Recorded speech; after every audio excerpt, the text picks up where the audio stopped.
नमस्कार, आप देख रहे हैं जिया न्यूज। मैं हूं अनंत भट्ट। आरएसएस प्रमुख मोहन भागवत के एक बयान ने सियासी हलकों में भूचाल सा ला दिया है। मोहन भागवत ने कहा है कि आरएसएस कार्यकर्ता प्रचारक नमो नमो ना जपें। उनका कहना यह था कि राजनीति हमारा काम नहीं है और जो पार्टी है बीजेपी उसे अपनी राजनीति करने दी जाए। इस बात के क्या मायने हैं? सवाल ये खड़ा हो रहा है, क्या मोदी को लेकर नजरिया बदल रहा है संघ का? तमाम पहलुओं पर आज हम बड़ी बहस करने के लिए यहां पर मौजूद हैं। खास मेहमानों का पूरा पैनल हमारे साथ मौजूद रहेगा इस चर्चा में शामिल होने के लिए। चर्चा की शुरुआत करें उससे पहले हेडलाइंस। आरजेडी से अलग हुए रामकृपाल यादव आज हो सकते हैं बीजेपी में शामिल। राजनाथ सिंह, प्रकाश जावड़ेकर और रविशंकर प्रसाद पहुंचे मिलने। वरिष्ठ वकील अशोक अग्रवाल ने टिकट बंटवारे से नाराज होकर आम आदमी पार्टी से इस्तीफा दिया। कहा, प्राइवेट लिमिटेड कंपनी की तरह काम कर रही है आम आदमी पार्टी।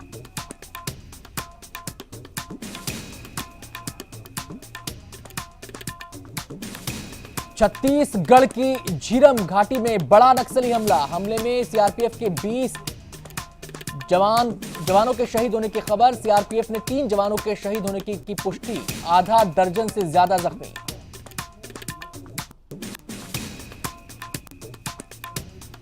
मोदी के गढ़ में गरजे राहुल गांधी। बालनीसौर में मोदी के चौकीदार के बयान पर किया कटाक्ष। कहा, देश को चौकीदार की जरूरत नहीं।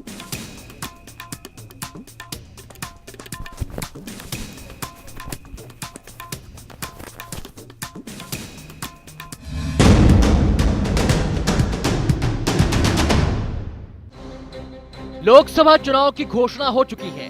7 अप्रैल को पहले चरण का मतदान होगा और 16 मई को तस्वीर साफ हो जाएगी कि केंद्र की सत्ता पर कौन काबिज होगा।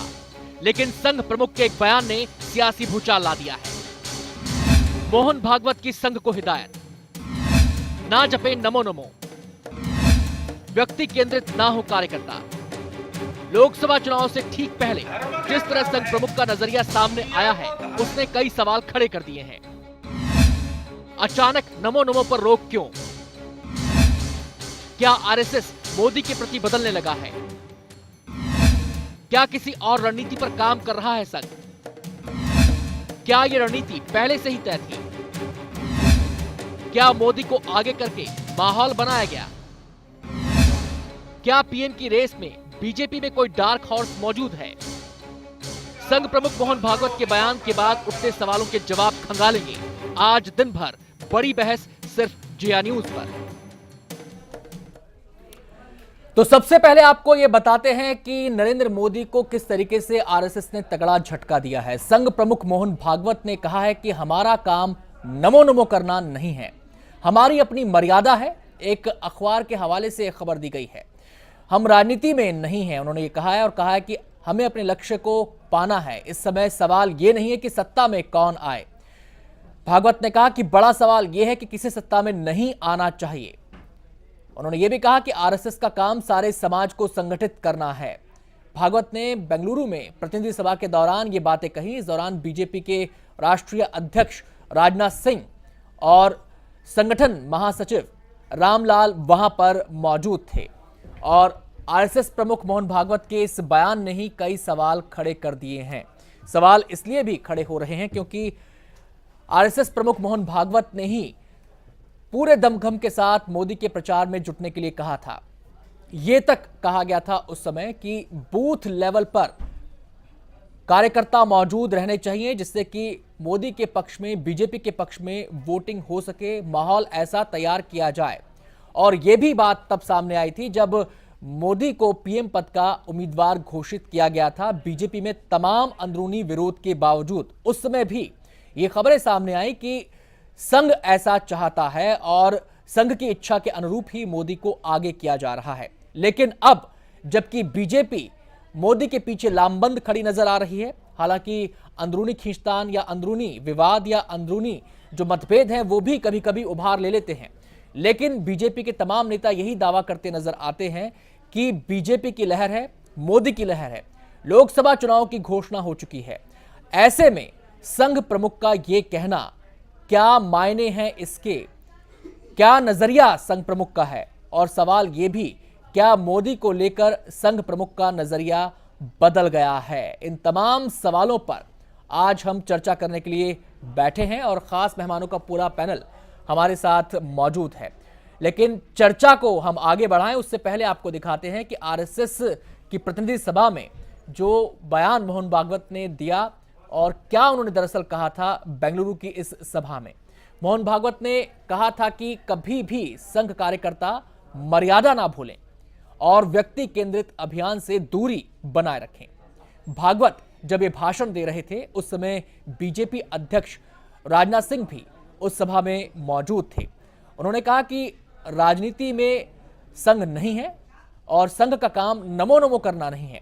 उन्होंने कहा कि संघ को अपने लक्ष्य के लिए काम करना है और उस लक्ष्य पर ही केंद्रित रहना है, ना कि किसी व्यक्ति विशेष पर।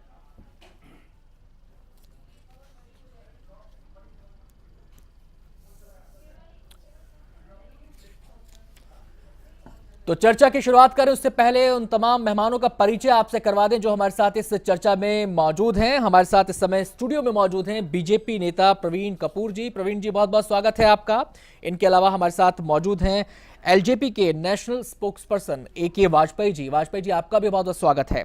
और भोपाल स्टूडियो से हमारे साथ मौजूद हैं संघ के विचारक अनिल सौमित्र जी। अनिल जी, बहुत बहुत स्वागत है आपका। सबसे पहला सवाल अनिल जी से ही, क्योंकि मसला संघ प्रमुख का है। उनके एक बयान के बाद जो सवाल खड़े हुए, मसला उससे जुड़ा हुआ है। अनिल जी, संघ प्रमुख के इस बयान के मायने क्या हैं? चुनाव से ऐन पहले आखिर वो ये हिदायत क्यों दे रहे हैं कि नमो नमो ना जपें संघ के कार्यकर्ता? क्या मोदी को लेकर संघ का नजरिया बदल रहा है?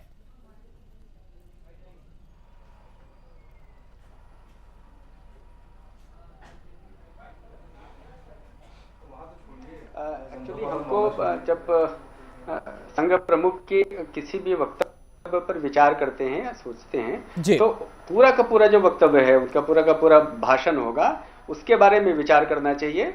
और ये जो चर्चाएं चल रही हैं, चाहे मीडिया में हो, चाहे टीवी चैनल्स पे हो, चाहे अखबारों में हो, वो टिप्पणी है या पूरे भाषण में से कोई बात उठा के करते हैं। जहां तक उनके नमो नमो न करने की उल्लेख किया हो उन्होंने, उनका कहना यह है कि कहीं भी जो चाहे आरएसएस के कार्यकर्ता हों, चाहे किसी राजनीतिक दल के कार्यकर्ता हों, उनके सामने उनका लक्ष्य और उनका एजेंडा स्पष्ट होना चाहिए।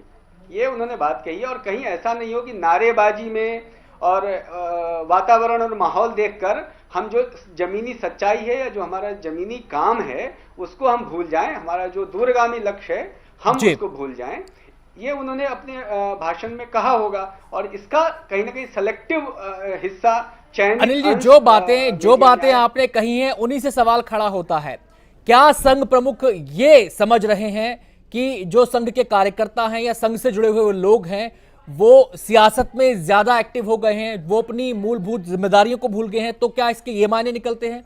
क्योंकि बयान उन्होंने नमो नमो को लेकर दिया है कि संघ कार्यकर्ता नमो नमो ना जपें।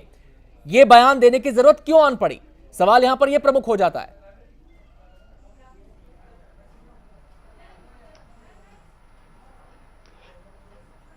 देखिए, ये जो प्रतिनिधि सभा की बैठक है, ये सालाना बैठक होती है संघ की, और इसमें कई तरह के विषयों पे, कई तरह के जो एजेंडा होता है साल भर का, उसके ऊपर बातचीत होती है।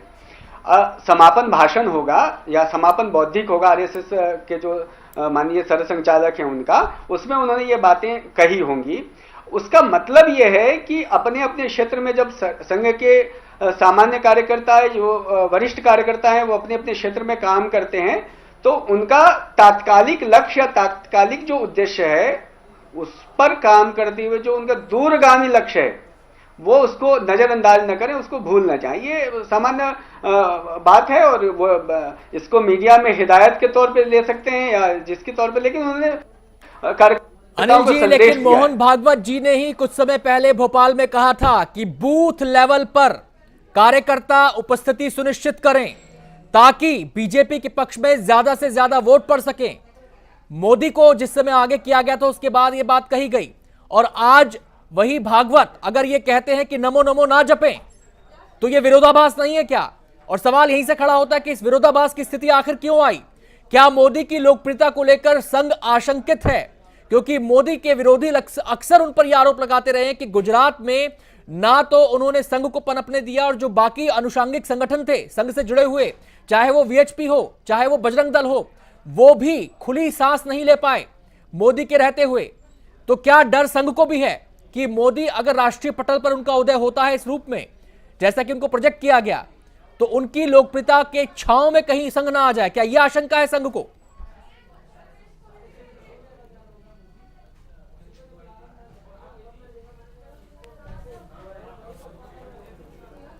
राष्ट्रीय स्वयंसेवक संघ को भली भांति पता है कि श्री नरेंद्र मोदी उनके संघ के स्वयंसेवक हैं, संघ के प्रचारक रहे हैं, संघ के वरिष्ठ कार्यकर्ता रहे हैं, और वर्षों से वो गुजरात में मुख्यमंत्री के तौर पर काम कर रहे हैं, और आज वो भारतीय जनता पार्टी के प्रधानमंत्री के उम्मीदवार हैं।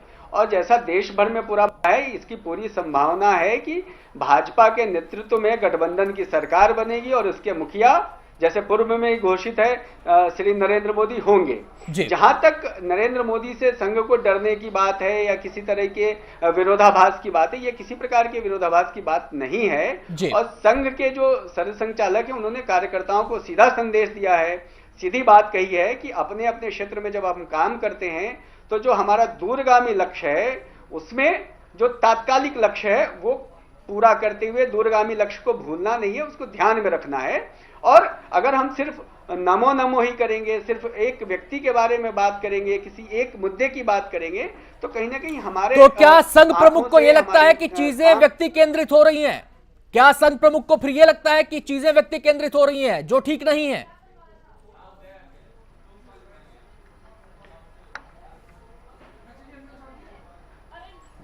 निश्चित तौर पर एक जितने तेजी से नरेंद्र मोदी जी की लोकप्रियता देश में बढ़ी है और सब वर्ग सब समुदाय के लोगों ने जिस तरीके से उनको हाथों हाथ लिया है, तो ये बात तो कहीं ना कहीं कि उनकी लोकप्रियता बढ़ रही है। लेकिन नहीं, लोकप्रियता अलग है अनिल जी, लोकप्रियता का मसला अलग है और व्यक्ति केंद्रित चीजों का हो जाना ये अलग पहलू हो जाता है। आप पहले तो ये तय करें कि बात लोकप्रियता की है या फिर चीजों के व्यक्ति केंद्रित होने की है।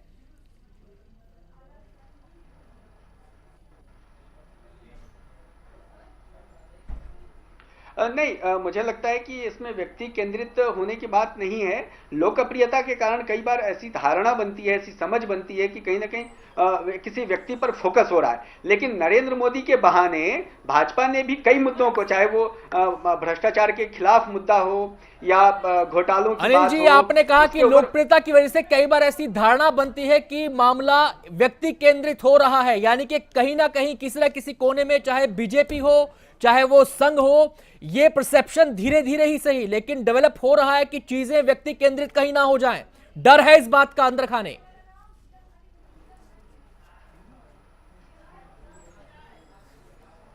हाँ, ये आशंका है कि कहीं मुद्दों के ऊपर, विचारधारा के ऊपर, पार्टी के ऊपर, संगठन के ऊपर एक व्यक्ति की छवि ऐसी ये अनिल जी आप बड़ी बात कह रहे हैं यहाँ पर, ये आप बड़ी बात कह रहे हैं और इस समय की बड़ी खबर ये हो जाएगी जो अनिल जी ने बात कहा कि जिस तरीके से चीजें आगे बढ़ रही हैं उसमें यह आशंका रहती है कि चीजें व्यक्ति केंद्रित ना हो जाए। सीधे हम रुख करेंगे, हमारे साथ प्रवीण कपूर जी मौजूद हैं। प्रवीण जी, जो बात संघ प्रमुख ने कही है यह हिदायत आरएसएस के लिए है या फिर यह हिदायत बीजेपी के लिए भी है? क्योंकि बीजेपी नेताओं का भी डर अक्सर सामने आता रहा है। खुद आडवाणी जी ने 2 दिन पहले ही कहा कि चीजें वन मैन पार्टी की तरह होती जा रही हैं, व्यक्ति केंद्रित होती जा रही हैं। देखिए, संघ के किसी भी मामले पे टिप्पणी करना मेरे लिए उचित नहीं होगा, मगर जहां तक भारतीय जनता पार्टी की बात है, हम यह चुनाव माननीय नरेंद्र मोदी जी को प्रधानमंत्री का उम्मीदवार घोषित करके लड़ रहे हैं, तो स्वयंभू ये चीज़ व्यक्ति पे आधारित तो है। इसको हम जितना मर्जी डिनाई करने की कोशिश करें वो ठीक नहीं होगा। फेस बनाना अलग बात है और एक फेस में पूरी पार्टी को समाहित कर देना अलग बात नहीं है। पार्टी कहीं भी समाहित नहीं है। अब आप देखिए, मैं आपको एक छोटा सा मुद्दा बताता हूं कि हमारे पार्टी में एक चर्चा मीडिया में आम चल रही है कि राजनाथ जी और नरेंद्र मोदी जी वाराणसी और लखनऊ, इस मुद्दे पे जोशी जी ने भी अपनी बात कही है और लालजी टंडन साहब ने भी अपनी बात कही है। तो हमारे यहाँ तो पूर्ण लोकतंत्र है। स्वयं राजनाथ जी ने कहा है कि मैं चुनाव कहाँ से लड़ूंगा ये सेंट्रल इलेक्शन कमेटी तय करेगी। तो ये एक मीडिया अपने आप ही गुणा भाग सब करता रहता है। नहीं प्रवीण जी, क्यों आडवाणी जी को यह कहने की जरूरत पड़ती है कि पार्टी में चीजें वन मैन आर्मी होती जा रही हैं, व्यक्ति केंद्रित होती जा रही हैं? अगर ऐसा नहीं है तो फिर आडवाणी जी जैसा वरिष्ठ नेता ऐसी बातें क्यों कह रहा है? आडवाणी जी एक हम भारतीय जनता पार्टी की विचारधारा के पोषक रहे हैं, मार्गदर्शक रहे हैं। निश्चय ही अगर उन्होंने कोई बात की है तो पूरी पार्टी ने उसका कॉग्निजेंस लिया है और पार्टी उस पर ध्यान दे रही है। मगर मोटा मोटी हमने 2004 में आडवाणी जी के नेतृत्व में लड़ा था चुनाव, तब भी पार्टी पूर्णतः आडवाणी जी के नेतृत्व में थी। 2009 में भी हमने आडवाणी जी के नेतृत्व में लड़ा था, तब भी हम आडवाणी जी के नेतृत्व में सिंगुलर थे। ये जब पार्टी ने किसी को भी प्राइम मिनिस्टर कैंडिडेट फोकस कर दिया है तो निश्चित तौर पे सबसे ज्यादा लाइमलाइट, सबसे ज्यादा ध्यान प्रवीण जी आपको रोकेंगे, इस चर्चा को हम आगे बढ़ाएंगे, लेकिन इस समय एक बड़ी खबर आ रही है छत्तीसगढ़ से, उस खबर को भी बताना जरूरी है। छत्तीसगढ़ में बड़ा नक्सली हमला हुआ है। झीरम घाटी में सीआरपीएफ जवानों पर हुआ है यह नक्सली हमला और हमले में सीआरपीएफ के 20 जवानों के शहीद होने की खबर है। 3 जवान जख्मी बताए जा रहे हैं और जो खबर फिलहाल मिल रही है उसके मुताबिक 3 जवानों की डेड बॉडीज को रिकवर कर लिया गया है। तो झीरम घाटी में बड़ा नक्सली हमला, घायल जवानों को इलाज के लिए जगदलपुर ले जाया गया है। आपको याद दिला दें, झीरम घाटी वही जगह है जहां पर पिछले साल कांग्रेस नेताओं के काफिले पर नक्सलियों ने घात लगाकर हमला किया था और मौत का तांडव वहां पर मचाया था, जिसमें कांग्रेस के प्रदेश अध्यक्ष समेत कई बड़े नेताओं की जान चली गई थी। उसी झीरम घाटी में एक बार फिर से नक्सलियों ने बड़ा हमले को अंजाम दिया है और इस बार निशाना बनाया गया है सीआरपीएफ के जवानों को, जो फिलहाल हमें जानकारी मिल रही है 20 जवान इस हमले में शहीद हुए हैं। 3 के शवों को बरामद कर लिया गया है, 3 जवान जख्मी बताए जा रहे हैं। नक्सल ऑपरेशन में जुटे एडीजी आरके विज ने कहा कि झीरम घाटी में 5 किलोमीटर दूर इस हमले को अंजाम दिया गया था।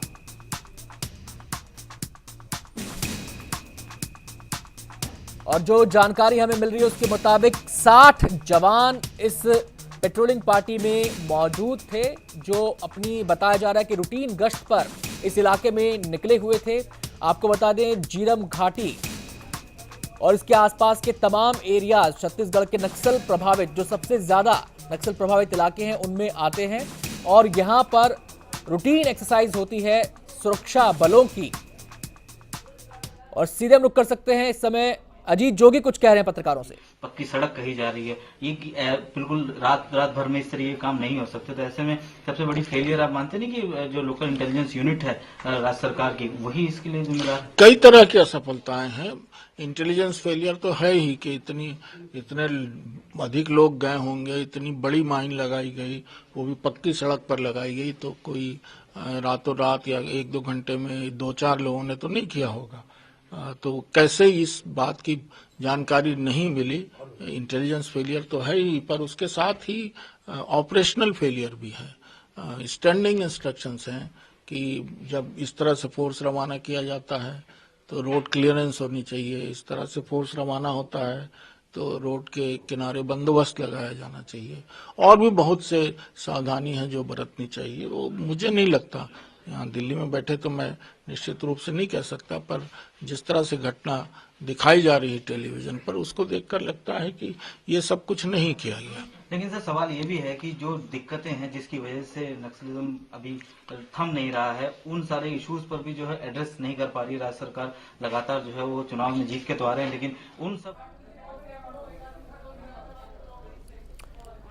तो छत्तीसगढ़ में हुआ है बड़ा नक्सली हमला। जगदलपुर जिले की झीरम घाटी में इस हमले को नक्सलियों ने अंजाम दिया है। बताया जा रहा है कि सीआरपीएफ के जवानों पर घात लगाकर यह हमला किया गया। 60 जवान इस पेट्रोलिंग पार्टी में मौजूद थे जिस समय ये झीरम घाटी से गुजर रहे थे। उसी दौरान इस हमले को नक्सलियों ने अंजाम दिया और अचानक हुए इस हमले में बताया जा रहा है कि 20 जवान शहीद हो गए हैं।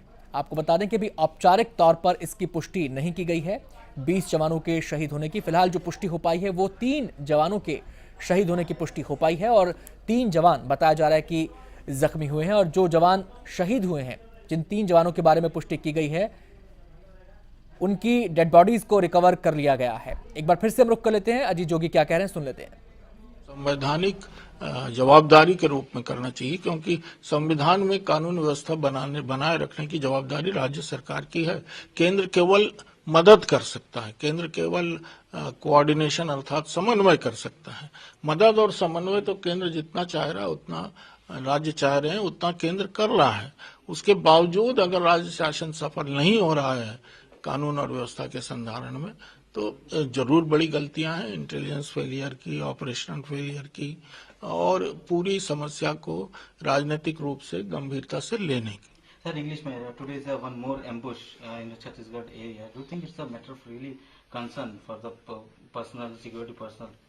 It's an enormous and a great tragedy that has befallen on us, and my whole heart goes out to those who were martyred.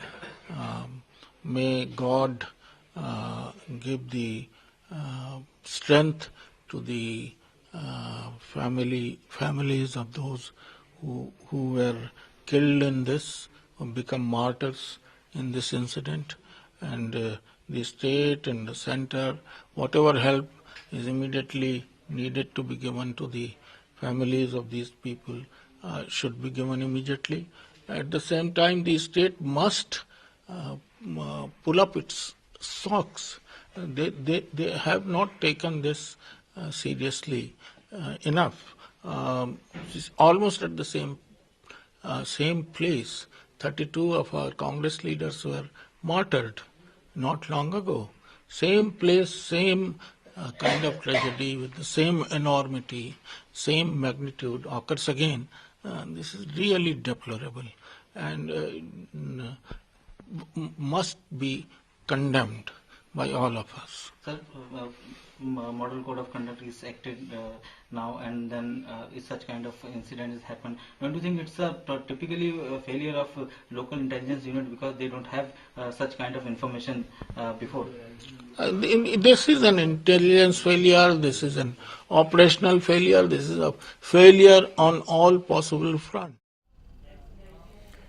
तो अभी आप अजीत जोगी को सुन रहे थे और इस हमले के मुद्दे पर एक बार फिर से, क्योंकि चुनावी माहौल है, वो निशाना साध रहे हैं राज्य सरकार को, एक तरीके से वो घेरते हुए यहाँ पर नजर आए। और बड़ा नक्सली हमला झीरम घाटी में अंजाम दिया गया, 20 जवानों के शहीद होने की खबर है। आपको सुनवाते हैं एडीजी आर.के. विज ने इस हमले के बाद क्या कहा।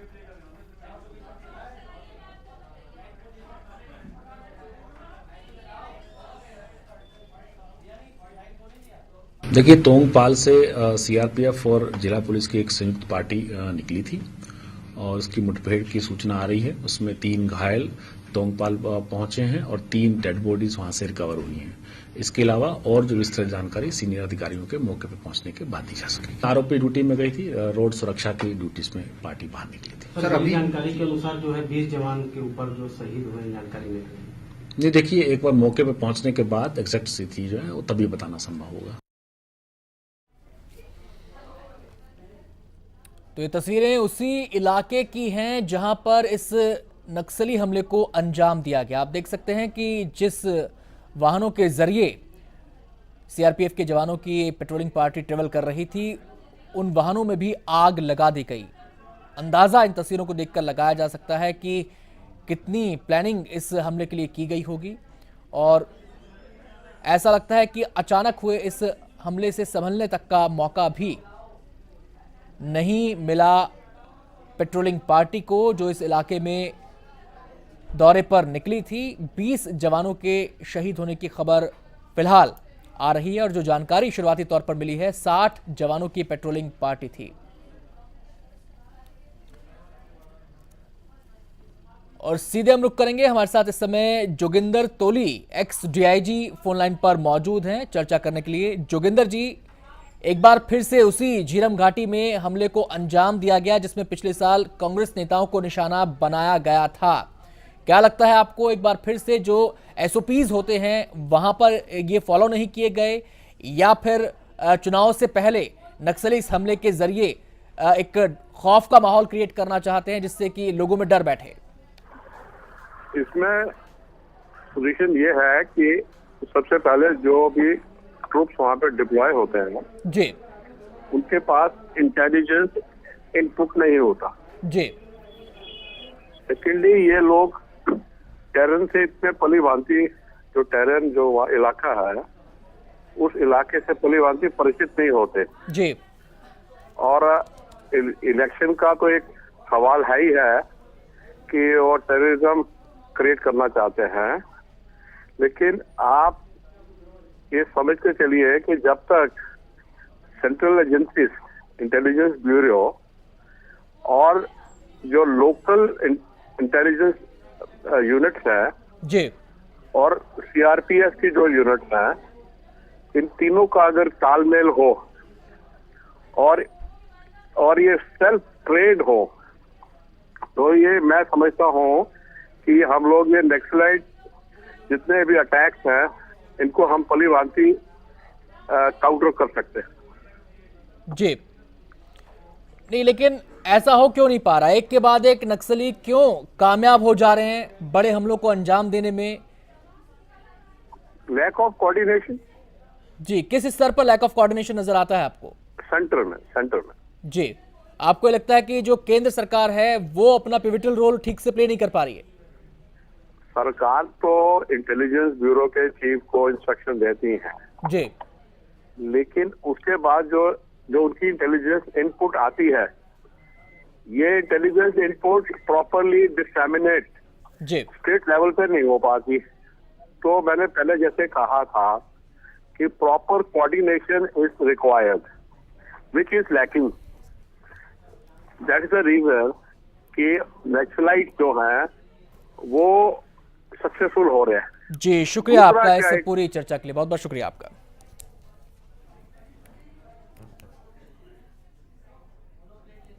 और फिलहाल वक्त होगा एक छोटे से ब्रेक का। ब्रेक के बाद लौटेंगे अपनी बड़ी बहस पर। सवाल ये, क्या मोदी को लेकर संघ का नजरिया बदल रहा है?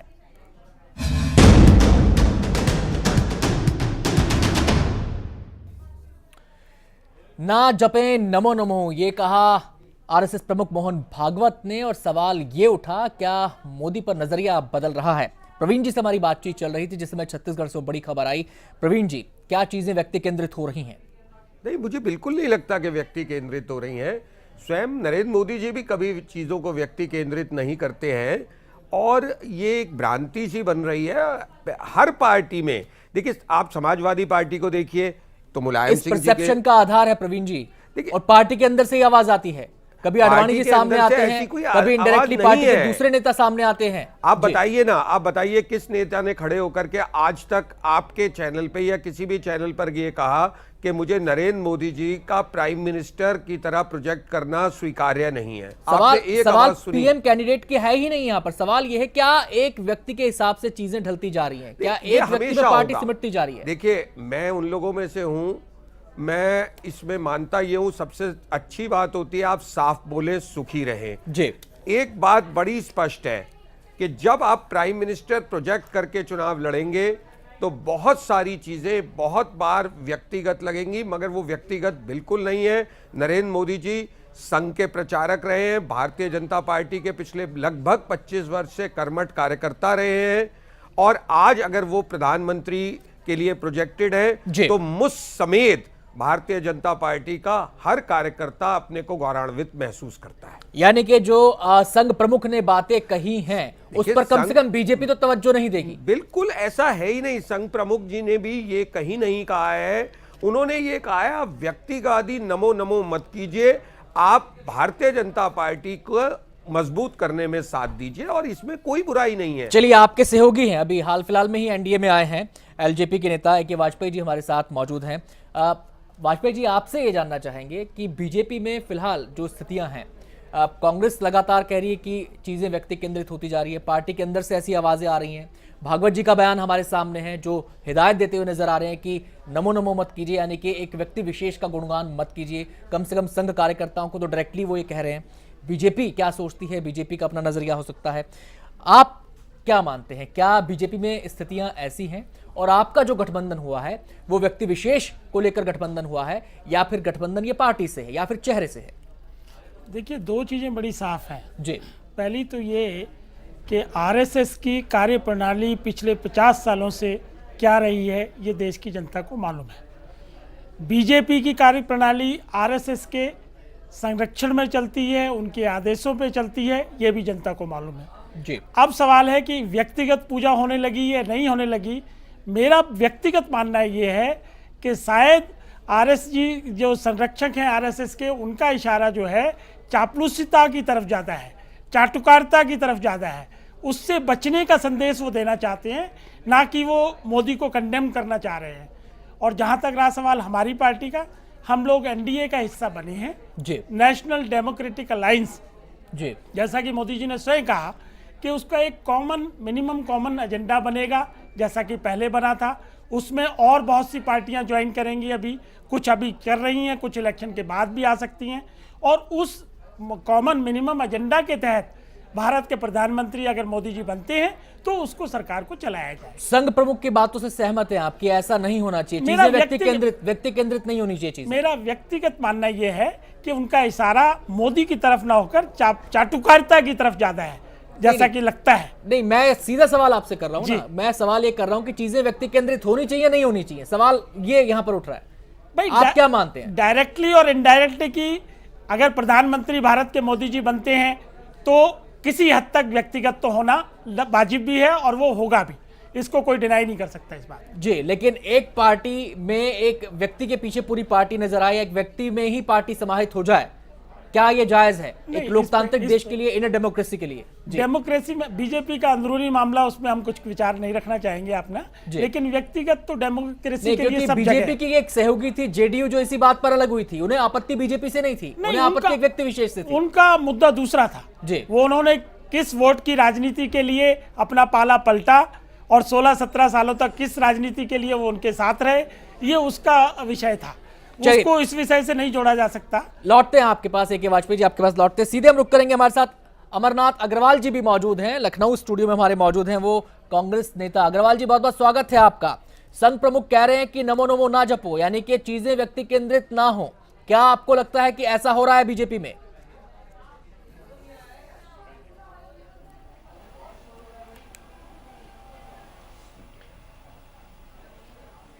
देखिए आनंद जी, सबसे पहले तो मेरा सवाल ये है कि संघ क्या कोई राजनीतिक संगठन है? एक गैर राजनीतिक संगठन एक राजनीतिक संगठन को चला रहा है, ये सब देख रहे हैं। और आज उनको ये डर हुआ है कि बीजेपी स्प्लिट और टूट की स्थिति में आ चुकी है, जिसकी वजह से सिर्फ एक ये ढकोसलेबाजी है और ये इस तरह की बात कही है उन्होंने कि मोदी मोदी ना करें। उसका कारण सीधा सा है कि सुषमा स्वराज जी का बयान आप देख लें, अडवाणी जी का बयान आप देख लें, चाहे जसवंत सिंह जी का आज का बयान देख लें, टंडन लखनऊ से, इनके वरिष्ठतम नेताओं की जो स्थिति, जो दुर्गति आज है, वो मोदी जी के माध्यम से, जिस तरीके से तानाशाही रवैया मोदी जी ने कर रखा है, उससे निश्चित है कि पार्टी में लोगों को, बड़े नेताओं को घुटन महसूस हो रही थी। और संघ ने समय रहते इस बात को नहीं कहा था, जब तक उनको मजा आ रहा था कि नमो नमो हो रहा, हर हर मोदी, घर घर मोदी, नमो नमो, पता नहीं क्या किसको भगवान बनाए दे रहे थे। ये कौन सी हिंदू संस्कृति के लोग हैं? इन्होंने जो किया, अब इनको लगा कि ये मुद्दा बैकफायर करता चला जा रहा है और मोदी जी हावी हो चुके हैं। और मोदी का जो रवैया है और जो एटीट्यूड है, वो निश्चित है कि वो संघ पे भी हावी हो जाते हैं। तो संघ की प्रिकॉशनरी स्टेप है ये, बाकी उनको इन सब चीजों से कोई लेना देना नहीं। चलिए अमरनाथ जी, लौटेंगे आपके पास। प्रवीण जी कुछ कहना चाह रहे हैं। प्रवीण जी, सवाल उठाया अमरनाथ जी ने कि क्या बीजेपी के टूटने का भी खतरा है, क्या नेताओं को कुछ घुटन महसूस हो रही है और सेफ्टी वॉल्व का काम यहां पर संघ प्रमुख का बयान कर रहा है?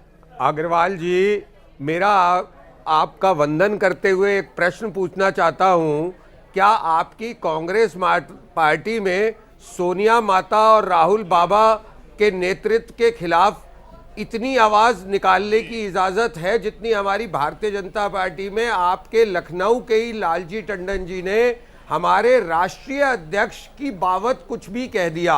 और हमारी पार्टी में वो मजबूती से है और हमारा नेतृत्व का भाग है लालजी टंडन जी। क्या आप कांग्रेस में रह करके जगदम्बिका पाल जी का हाल देख रहे हैं? क्या चल रहा है? आपके उत्तर प्रदेश से हैं, सारी उम्र कांग्रेस को दे दी और आज उन्हें घुटन महसूस हो रही है। आपने लालू यादव के साथ रामकृपाल यादव का हश्र देखा कि सारी उम्र देने के बाद आज वो घुटन महसूस करके किस दल में आ रहे हैं? भारतीय जनता पार्टी में। भारतीय जनता पार्टी एक पूर्णतः डेमोक्रेटिक पार्टी है। आप संघ को जानते क्या है? आपको सोनिया माता की स्तुति से फुर्सत है, आप संघ को समझेंगे। और आप संघ को जानते हैं? आप संघ के बारे में क्या जानते हैं? आपको मुबारक है और हम इसको अच्छी तरीके से। आपको संघ के बारे में कुछ मालूम है? संघ किस तरह काम करता है? संघ किस हद तक कुर्बानी देता है? आपको संघ के बारे में कुछ मालूम है? प्रवीण जी, ये बात तो क्या इंटरप्रिटेशन की नहीं है यहाँ पर कि आप जो एक तरीके से जो दूसरों को बगावत नजर आती है, जो दूसरों को खींचतान नजर आती है, कलह नजर आती है, आप उसे इनर पार्टी डेमोक्रेसी की शक्ल दे रहे हैं। Party democracy. आप देखिए ना, मुलायम सिंह की पार्टी एक इतनी सी पार्टी है, किसी भी मंत्री को कभी भी हटा देते हैं। आप बताइए तो सही कि भारतीय जनता पार्टी में पिछले 5 साल में कितने लोगों को इस तरह निकाल के अलग किया गया? नहीं, देखिए प्रवीण जी, यहाँ पर मैं आपको याद दिलाना चाहूंगा, अभी हाल फिलहाल का एग्जांपल करुणा शुक्ला जी का है। नहीं, उन्होंने क्या बात बोली? उन्होंने क्या बात बोली? उन्होंने क्या बात बोली? बताता हूँ प्रवीण जी, उन्होंने बोली क्या बात? पहले मेरी बात पूरी होने दीजिए। उन्होंने क्या बात बोली जिस समय उन्होंने पार्टी छोड़ी? अग्रवाल जी एक मिनट लौटूंगा आपके पास। जिस समय करुणा शुक्ला ने पार्टी छोड़ी, वो कांग्रेस में शामिल हुई, उस प्रेस कॉन्फ्रेंस में उन्होंने कहा कि वाजपेयी जी के बीमार पड़ने के बाद पार्टी में स्थितियां बदल गई हैं। देखिए, उन्होंने कहा कि निर्णय एक व्यक्ति विशेष को ध्यान में रखकर लिए जा रहे हैं, निर्णय एक समूह कर रहा है, यानी कि चीजें सिमट तो रही और आप इनर डेमोक्रेसी की बात कर रहे हैं। मैं आपकी बात को समझ रहा था। करुणा शुक्ला जी के मामले में अगर आप थोड़ा सा ध्यान देंगे तो करुणा शुक्ला जी अचानक सन 2014 में इस पद पे नहीं गई है। करुणा शुक्ला जी, अगर आपको ध्यान हो, पिछले लोकसभा के चुनाव के टाइम, पिछली विधानसभा के चुनाव के टाइम, देखिए उनकी बहुत सारी बातें व्यक्तिवादी है। वो ये समझती है कि माननीय अटल बिहारी वाजपेयी जी की वो भतीजी है, उस नाते वो ये मान के चलती हैं कि भारतीय जनता पार्टी में, भारतीय जनता पार्टी की सरकारों में उनके लिए एक पद सुरक्षित रहना चाहिए था। मैं प्रवीण जी आपको और पीछे लिए चलता हूं, मैं आपको 2013 में लिए चलता हूं, मैं आपको गोवा याद दिलाता हूं। गोवा में अडवाणी जी नहीं गए, स्वास्थ्य कारणों का हवाला दिया गया, 2 दिन बाद उनके इस्तीफे की खबर आ गई, पूरी पार्टी उनको मनाने में जुट गई, जैसे तैसे वो माने, फिर से पार्टी में आए। तब उनको संघ ने कहा और संघ से जब उनकी बातचीत हुई तब भी ये बात कही गई कि निर्णय जो है सामूहिक तौर पर लिए जाएंगे। आडवाणी जी के लगातार आडवाणी जी इस बात की तरफ इंगित करते रहे कि चीजें सामूहिक तौर पर नहीं ली जा रही हैं। एक मीटिंग वो सामूहिक नेतृत्व के पक्षधर थे। क्या कह रहे हैं मुझे नहीं मालूम। एक मीटिंग आप बताइए जो Bharatiya Janata party parliamentary board की होती हो और उसमें आडवाणी जी सम्मिलित ना होते हो। अरे जिस मीटिंग में फैसला हुआ था उस मीटिंग में नहीं थे वो। अरे तो उस मीटिंग के बाद तो वो पूर्णतः साथ है, उसके बाद कितनी मीटिंगें हो रही है, रोज इलेक्शन कमेटी की दिल्ली में मीटिंग हो रही है,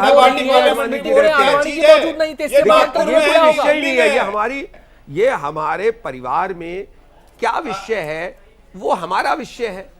आप उसके हमारी इनर पार्टी डेमोक्रेसी की हत्या आप एक सार्वजनिक मंच पे बैठा के नहीं कर सकते। चलिए प्रवीण जी लौटेंगे आपके पास, हम सीधे रुक कर लेते हैं अनिल सौमित्र जी का। अनिल जी, जो जानकारी हमें सोर्सेज से मिल रही है वो ये कि ये दरअसल एक पूरी रणनीति के तहत चीजें आगे बढ़ रही हैं। क्या हम आपसे जानना चाहते हैं, क्या वाकई एक रणनीति के तहत ही पहले मोदी जी को आगे किया गया, उनकी लोकप्रियता को भुनाने की कोशिश की गई और जब चीजें एक ऑप्टिमम लेवल पर पहुंच गई हैं तो एक नई रणनीति पर काम शुरू हो गया है? क्या ऐसा है?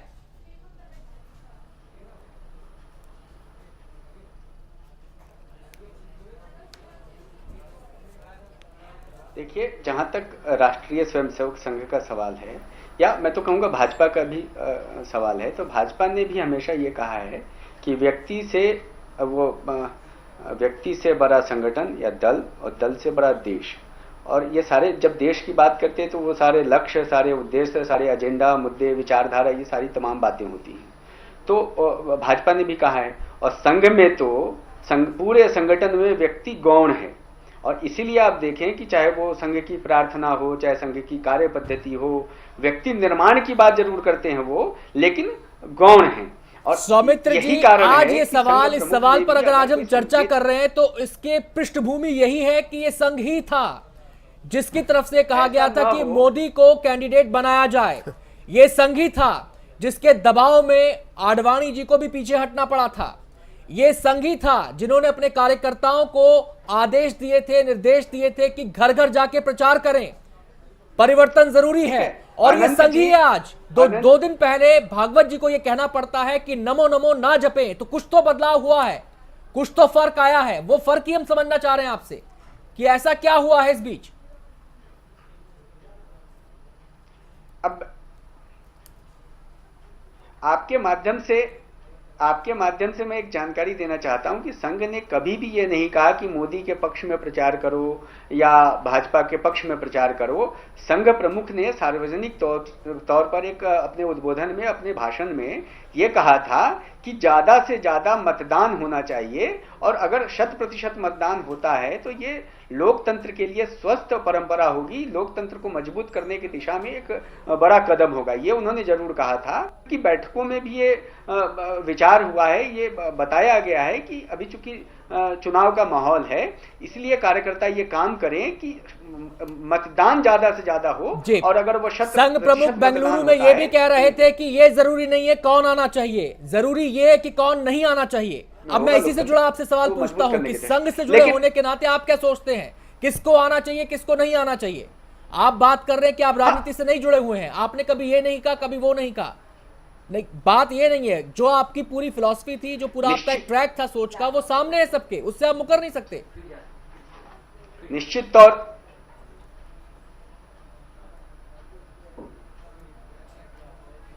निश्चित तौर पर जो पार्टी, जो संगठन देश प्रेम की बात करती है, आतंकवाद के खिलाफ बात करती है, जो मतांतरण का विरोध करती है, जो घुसपैठ का विरोध करती है, जो समरसता की बात करती है, जो सहिष्णुता की बात करती है, जो एक मजबूत विदेश नीति की बात करती है, ऐसे पार्टी को आना चाहिए। और जो आतंकवाद के बारे में नरम रवैया अपनाती है, जो घुसपैठ के बारे में गोल-मोल बातें करती है, आपसे हम दरअसल ये जानना चाहते हैं, अब ऐसा क्या हुआ था? जो जानकारी हमें मिली है कि जिस समय गडकरी जी को अध्यक्ष बनाया गया, 2010 से लेकर 2013 का यह वक्फा है, उस समय संघ में एक सोच ये थी कि मोदी को प्रोजेक्ट किया जाएगा, जब उनका विरोध होगा या फिर चीजें जिस रूप में सामने आएंगी उसके अकॉर्डिंगली फिर अगली रणनीति पर काम किया जाएगा। अब गडकरी जी को अध्यक्ष बना दिया गया, वो हट भी गए, मोदी को पीएम पद का उम्मीदवार भी घोषित कर दिया गया, उनको लेकर विरोध भी हुआ। क्या अब यह माना जाए कि जो एक शुरुआती सोच थी संघ के अंदर कि मोदी की प्रोजेक्शन के बाद चीजों को एक बार फिर से नए रूप में सामने रखा जाएगा, क्या संघ उसी रणनीति पर अब आगे बढ़ता हुआ नजर आ रहा है?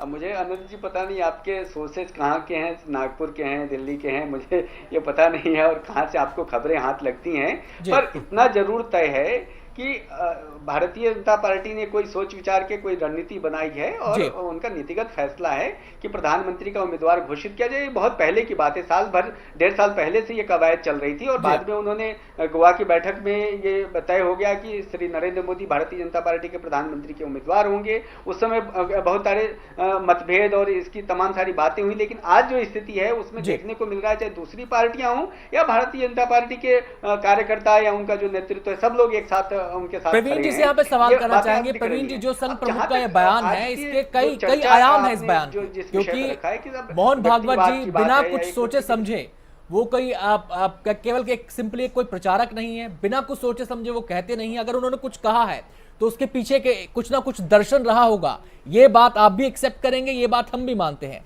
अब सवाल ये है कि वो दर्शन क्या है, ये कई कोण है इस पूरी बात के, कई आयाम है।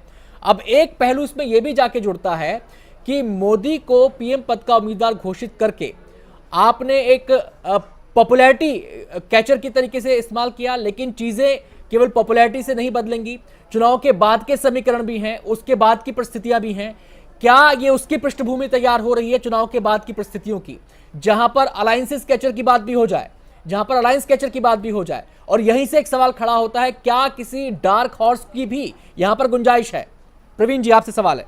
देखिए, आपकी बातों का मैं 2 जवाब देना चाहता हूं। एक, आपने कहा अलायंस कैचर, तो मेरा मानना यह है मोदी जी के नेतृत्व में जो भारतीय जनता पार्टी बन उभर रही है, उसके साथ जिस तादाद में लोग दूसरी पार्टियों से आ रहे हैं, तो वो सब बातें जिन पर आप मीडिया के लोग ले जाना चाहते हैं, वो सब बातें अब खत्म हो चुकी कि कॉम्युनल और ये और वो सब बातें अब खत्म हो चुकी। पहला मुद्दा। दूसरी बात, जो संघ प्रमुख को लेकर के आपने बात रखी है, मेरा मानना यह है, मैं हमारे एलजीपी के सहयोगी से बहुत हद तक सहमत हूं कि संघ प्रमुख ने हमें एक मार्गदर्शन करने की कोशिश की है।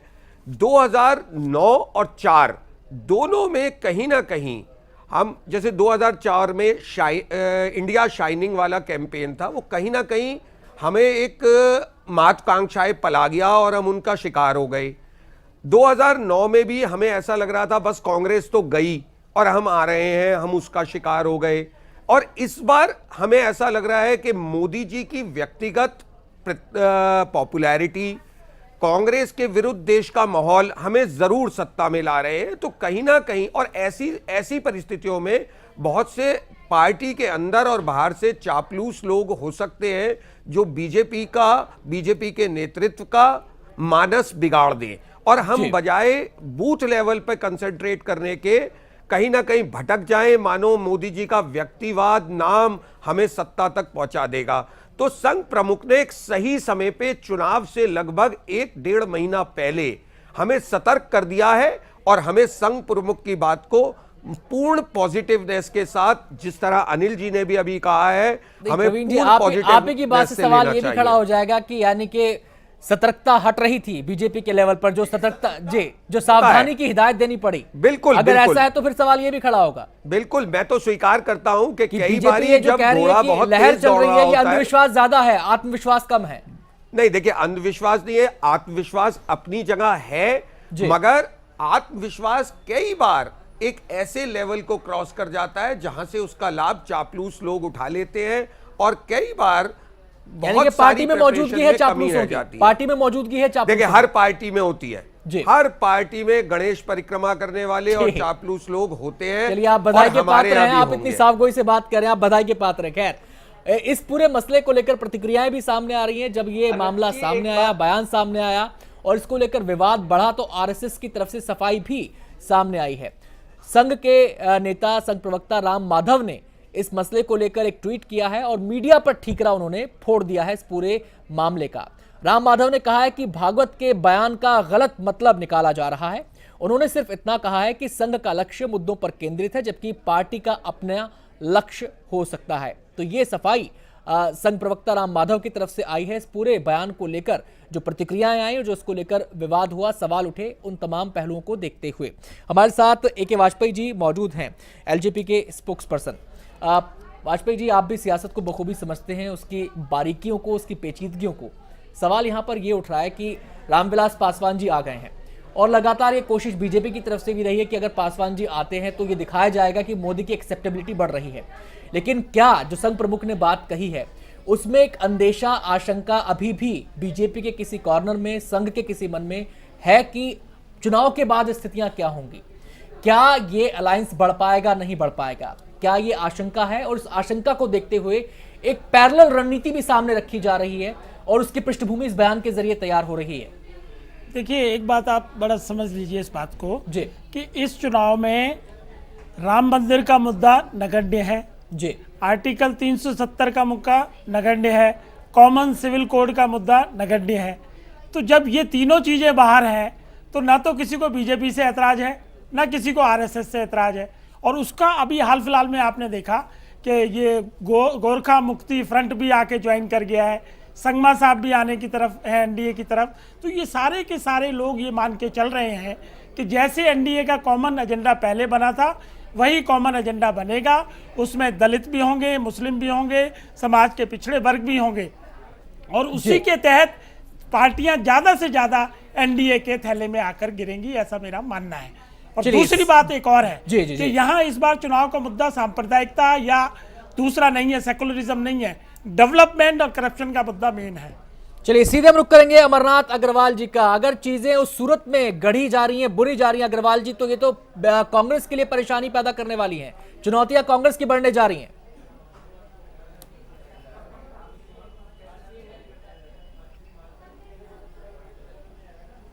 अरे आप कैसी बात कर रहे हैं, हमारे लिए कोई परेशानी सामने दिख रही है। इनके कंफ्यूजन से भी आपको समझ लेना चाहिए किस कदर ये पार्टी कंफ्यूज्ड है। इनके बड़े से बड़े नेता जी मुरली मनोहर जोशी जी पार्टी के खिलाफ बोलने को तैयार बैठे हैं कि पीएम इन वेटिंग को कोई भी नेता एक सीट छोड़ने को तैयार नहीं है। वो समझ रहे हैं भैया। सिर्फ ऐसा अभी जैसे वाजपेयी जी ने कहा कि तीनों मुद्दे छूट चुके हैं, ये जो भी सांप्रदायिकता के पास जाते हैं जिस तरीके के दल, वो इस तरह की भाषा बोलने लगते हैं, जबकि वो खुद इस मुद्दे को नहीं छोड़ रहे हैं। उनका विश्व हिंदू परिषद इस मुद्दे को नहीं छोड़ रहा है। जैसे आरएसएस का एक चेहरा विश्व हिंदू परिषद है, वैसे एक चेहरा बीजेपी है। बीजेपी अपने आप कोई काम कभी नहीं कर सकता, चाहे नितिन गडकरी जी के हटाने, राजनाथ सिंह के बनाने पे देखा हो, आज का बयान देखा हो, इससे पहले कि कोई काम मोदी जी को स्थापित करने का काम देखा हो। ये बात वाजपेयी जी को अच्छी तरह समझ लेनी चाहिए। क्या आरएसएस भी इन मुद्दों से अपनी दूरी कर रही है तो लिख के दे। ये बताएं कि राम मंदिर, बाबरी मस्जिद में सीधी सी एक लाइन की बात है कि बाबरी मस्जिद है कि मंदिर है। ये पहले एलजेपी वाले इनसे समझ लें, तब आए मैदान में। समझा हुआ है। पिछली बार आपने देखा होगा कि एनडीए की सरकार थी। अग्रवाल साहब सुनिए, पहले आपने एनडीए की जब सरकार थी तो ये तीनों मुद्दे गायब थे ना।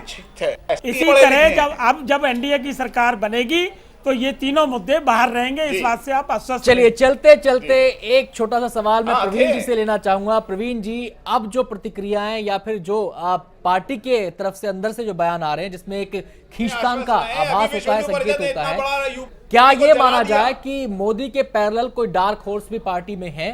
अगर स्थितियां मोदी को लेकर वैसी नहीं होती हैं जैसी पार्टी सोच रही है, तो क्या ये उस डार्क हॉर्स की रेस है जो इस अंतर्विरोधों के रूप में सामने आती है? प्रवीण जी, बहुत संक्षेप में। देखिए, बिल्कुल स्पष्ट है कि मोदी जी हमारे प्राइम मिनिस्टर पद के उम्मीदवार हैं, कोई दूसरा नहीं है। और अगर मोदी जी का कोई विकल्प है तो वो है भारतीय जनता पार्टी जी। और भारतीय जनता पार्टी में डार्क हॉर्स कौन है? भारतीय जनता पार्टी। चलिए प्रवीण जी, बहुत बहुत शुक्रिया हमारे साथ इस चर्चा में शामिल होने के लिए। लेकिन जो भागवत जी ने बयान दिया है उसके कई मायने हैं और ये इस मायनों को समझने में, इसकी बारीकियों को समझने में बहुत सारे दिन अभी लगने वाले हैं, क्योंकि ये बयान बिना सोचे समझे नहीं दिया गया। कम से कम हम तो ये मानते हैं अगर भागवत जी ने कुछ कहा है तो उसके कई आयाम भी हैं, उसकी एक पृष्ठभूमि भी है और उसका एक भविष्य भी है। बहुत बहुत शुक्रिया एक बार फिर से तमाम मेहमानों का हमारे साथ इस चर्चा में शामिल होने के लिए। फिलहाल वक्त हो गया एक छोटे से ब्रेक का। ब्रेक के बाद भी जी न्यूज पर खबरें जारी हैं।